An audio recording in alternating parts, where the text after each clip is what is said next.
the halfway point, and here is the grid as we look to have Ehad Turka looking a little bit slowly going out of the pre-grid. Here it is in full.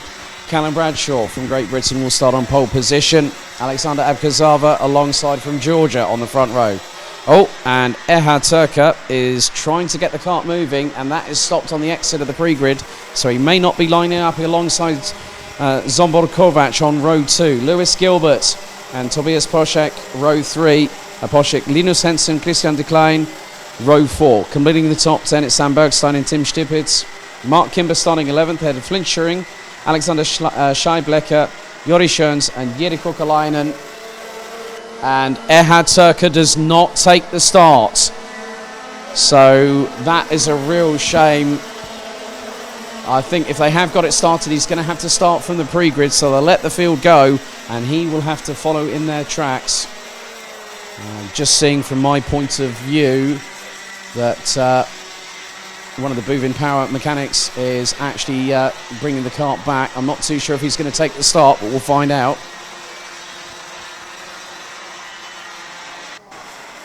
And Ehad Turka out of the kart. It looks like it's being pulled to one side. So wait to see if that happens. So that means there's a spot on the inside, on the outside of row number 2. I think that's going to be a bit of a disaster for Ehad Turka, unfortunately. But the racing must go on, the show must go on, as they say. So it's Bradshaw from Abkazava. Great Britain versus Georgia on the front row. Sounds like a football match, doesn't it? But nevertheless, these drivers are now going to get themselves into formation. 10 minutes on the clock plus an additional lap. Red lights ignited on the starting gantry. Into the tram lines. Revs rise. First full start of the meeting called by race director. So full start called by race director, so another formation lap.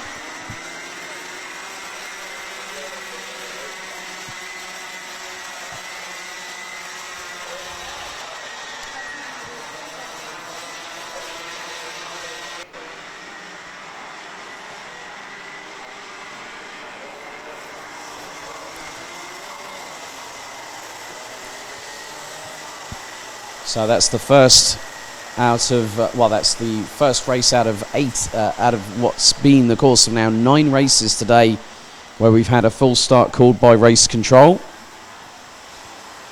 who was not happy with the formation, so they've got to do it, line up and start it all again.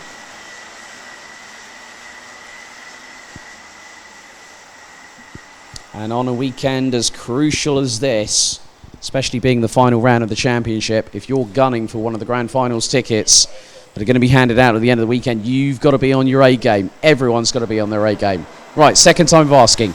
Revs rise. And we are lights out this time, and Abkazava gets mugged by Zsombor Kovac going through into turns 1 and 2 for the first time. Lewis Gilbert makes his way up into P3. As Poschek was trying to get through on Abkazava going through into turn 4. They go through to turn 5 for the first time. As Kimber has already made up a couple of positions in the process. It's getting a bit clumsy behind him. So we will be down to 14 drivers. No, Ehad Turka, he has not joined. So it looks like Buvin Power have got some work to do in the meantime in the break between this and Ehad Turka's last race, as there is a move from Lewis Gilbert up the inside of Kovac to take second position. The young Scotsman managing to get through. So Kovac behind him, and also Abkazava. Tobias Poschek rounds out the top 5. As Zsombor Kovac went defensive on Alexander Abkazava. A little bit further back, Mark Kimber has made up a position, looks to be on Christian de Klein. De Klein tried to respond accordingly.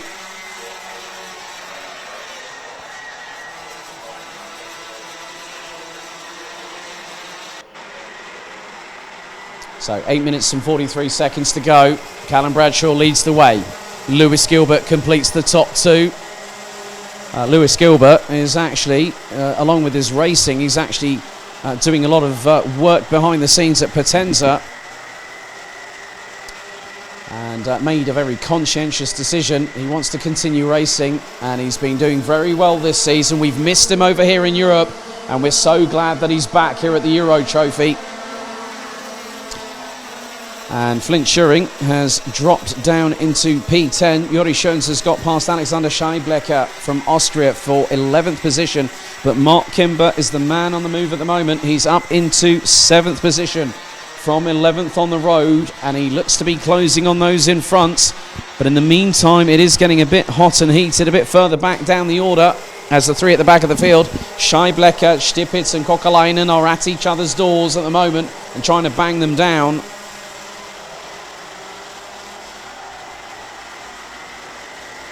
But Callum Bradshaw has a lead of about 9/10 of a second over Lewis Gilbert. Now, can the young Scot claw that back? Kimber's put in the fastest lap of anybody after 2 laps, a 50.427. Bradshaw just put in a 50.272, but again, Kimber is closing on Tobias Poschek and takes nearly 3/10 of a second out of the Austrian for P5. So Kimber is hot on the heels of those in front. And Poschek is the first one on his hit list. 3 minutes down, 7 to go. And Bradshaw now has a lead of just over a second ahead of Lewis Gilbert. And Gilbert's running in the mid to high 50.3s. Bradshaw in the high 50.2s. Kimber in the low 50.2s. And everyone out of the top 11, apart from Linus Hensen, just set a personal best on that particular occasion, and Sam Bergstein from the Netherlands puts in a 50.279. So the track is evolving as the heat continues to permeate and beat down on the tarmac here at Wackersdorf.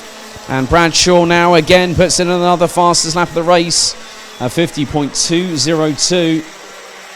And Kimber 2.5 tenths behind. Tobias Poschek now has the Austrian in his sights and was a quarter of a second behind, but through this tight section, through the triple right that brings him into the chicane, Kimber now will have a bit of a momentum carry, but also have a bit of slipstream available to him.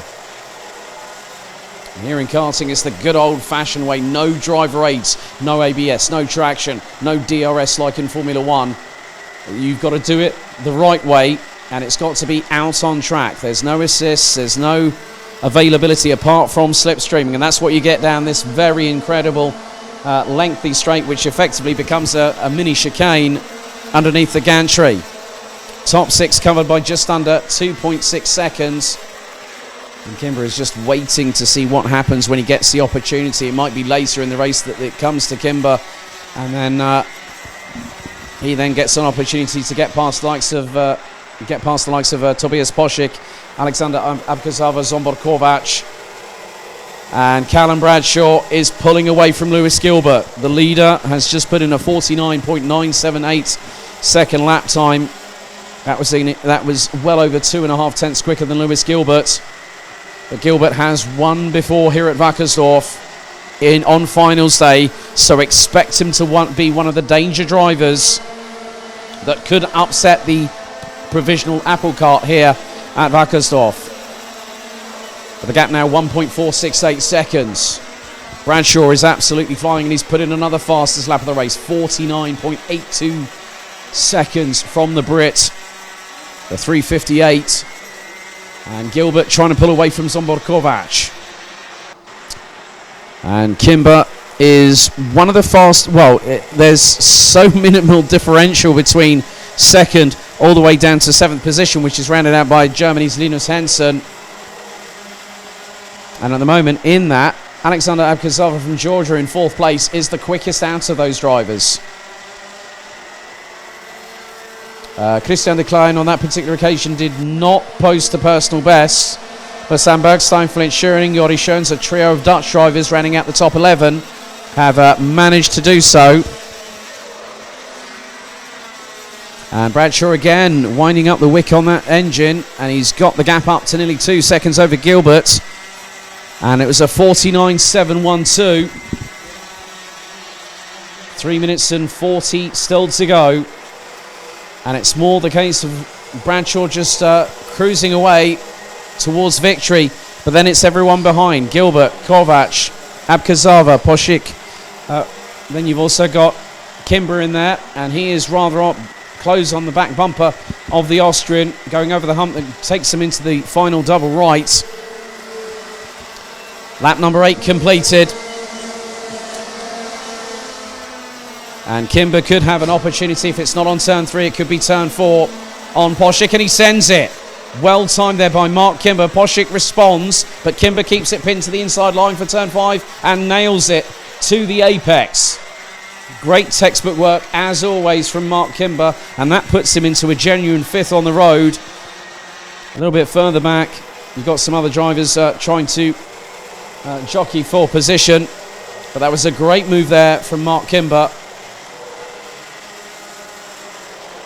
2 minutes and 40 still remaining. The lead between first and second has now climbed to just over 2 1/4 seconds. We now head on to lap number 10 of the race. 2 minutes and 27 seconds to go. And there's a bit of a gap between Alexander Abkazava and Mark Kimber in what is for 4th position. Kimber is nigh on 7/10 behind. There are some great battles happening a little bit further down the order. Flint Schuring battling away, looks to be with Jori Schoens. And Jori Schoens has gone up the inside of the 316 from the Netherlands. Flint Schuring's elder brother Morris is running in Mobil 1 Super Cup and Porsche Carrera Cup Benelux this year, if memory serves me correctly. Morris was part of the same stable as his brother, but moved on to sports cars and has made a pretty good amount of success as a result of it, taking multiple victories last year, but still came back to visit the Rotax world. 90 seconds remaining. The lead now extends to nearly 3 seconds. And Gilbert has just set a personal best. Poshik has set a personal best. So has Henson. So has Decline. Bergstein's gone under the 50-second bracket, 49.952 for the Dutch driver, rounding out P9.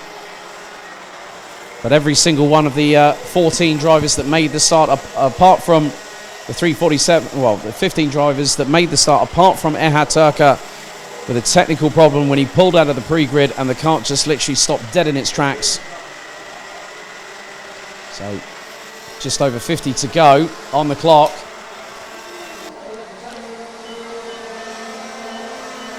And it has pretty much started to stagnate ever so slightly until Sam Bergstein was closing on Christian Decline, and those two are side by side into turn 4. Who's going to get the better run? That is going to be Sam Bergstein, who parks it up the inside neatly on Christian Decline in the 399. So that is a change for 8th position. And Decline trying to go back on the offensive, going through into turn 7. Nearly went round the outside of Bergstein on that particular occasion, but Bergstein kept it planted and keeps ahead through the chicane. Nice little scrap between those two.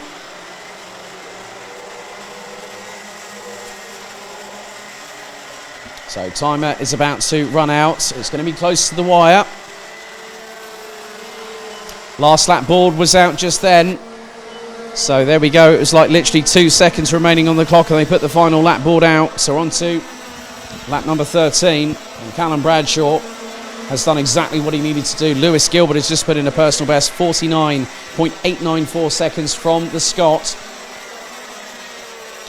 Zsombor Kovac in 3rd. Alexander Abkazava rounds out the top 4 ahead of Mark Kimber, who completes the top 5. The checkered flag this time around will be prepared. So far this weekend in the senior Rotax heats, 2 wins for Matilda Olsson, 1 for Rashid Ghanem, and it's going to be a 3rd different winner this time around because Callum Bradshaw makes his way over the hump into the final double right-hander, and it is a win for the 358 from Great Britain. Callum Bradshaw leads across the line and takes the checkered 2nd. Nice work by Lewis Gilbert, who started from 5th, ended up P2. Zsombor Kovac finished exactly where he started in P3, ahead of Georgia's Alexander Abkazava. Mark Kimber with a spirited drive as always, from P11 on the grid to P5 at the end of the 13-lap encounter. Rounding out the order, it's Tobias Poshik from Austria, Linus Henson from Germany, and then a quartet of Dutch drivers with Sam Bergstein, Christian Decline, Flint Schuring and Jori Schoens. Tim Stipitz and Alexander Scheiblecker, both from Austria, ran at the top 13, ahead of Jere Kokolainen from Finland, with unfortunately a non-start, courtesy of a technical problem curtailing Erhard Turker's run towards the starting grid.